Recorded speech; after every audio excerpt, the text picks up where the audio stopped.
we present our work on aligning sparse in the wild image collections, or ASIC. We address the problem of finding dense correspondences among a few images of an object collected in the wild. These images may have different viewpoints, poses, background, or they may even be images of different instances of an object category.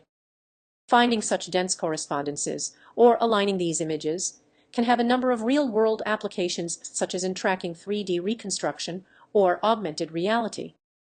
There have been several works on dense correspondence prediction in the literature.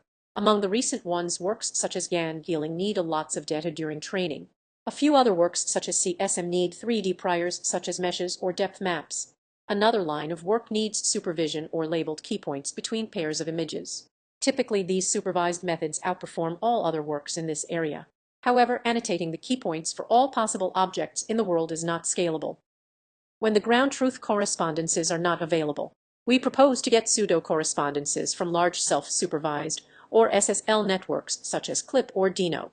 Formally given two images A and B, SSL network converts these images into tokens. These tokens are high-dimensional representations of the image patches. We find all the nearest neighbors of tokens of image A from B, and similarly nearest neighbors of tokens of image B from A. We keep only the mutual nearest neighbors, and call these mutual nearest neighbors as pseudo-correspondences. Note that these pseudo-correspondences are discovered at patch level, not pixel level, and they are noisy and sparse. So the two challenges that we want to address are, how do we make these correspondences accurate and dense? Our first idea addresses the first challenge of making the pseudo-correspondences more accurate. We train a small neural network phi which maps all images in our collection to a common canonical space. To make things more concrete, Pi and Pj are 2 points in the image A, then our network computes the canonical space coordinates of these 2 points, which we denote as Ci and Cj. We also project the points of image B in the canonical space. Remember from the last slide, we already have the pseudo-correspondences between images A and B.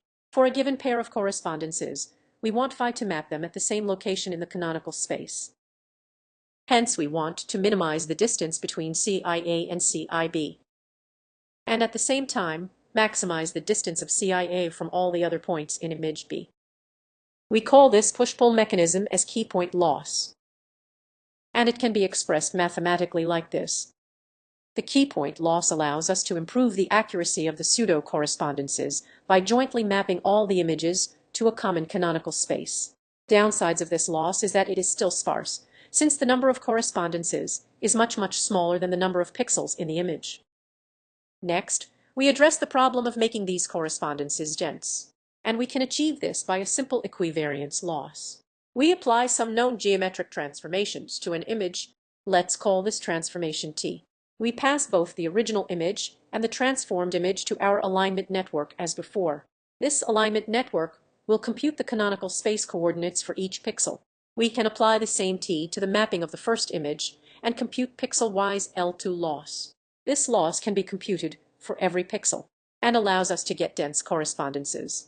By jointly optimizing these two losses, we can obtain both accurate and dense correspondences for the image collection. Let's look at some results. The first row in these results correspond to images in our dataset.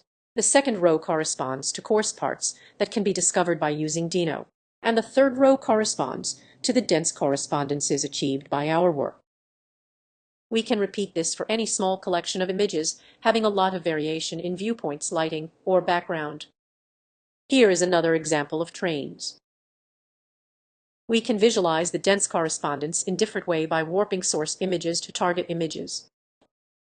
Our method is able to achieve both dense and consistent performance as compared to the most baseline approaches. We can also use our method for edit propagation. For example, if we train our model on a collection of these images in a video and edit the first image, using our model we can propagate the same edit to other images. Finally, we also perform quantitative evaluation using a common metric called PCK. We plot PCK on y-axis and threshold used to compute the PCK on the x-axis. If the threshold is too high, say 25 pixels, that means we are allowing an error of up to 25 pixels in our predictions. On the other hand, if threshold is too low, that means our predictions need to be very accurate. Our method works better than other weakly supervised methods, especially for the small values of threshold. To summarize our work, we proposed a self-supervised method to learn dense correspondence for a small in the wild image collection. Please check out the paper for more results and details. Thank you for listening.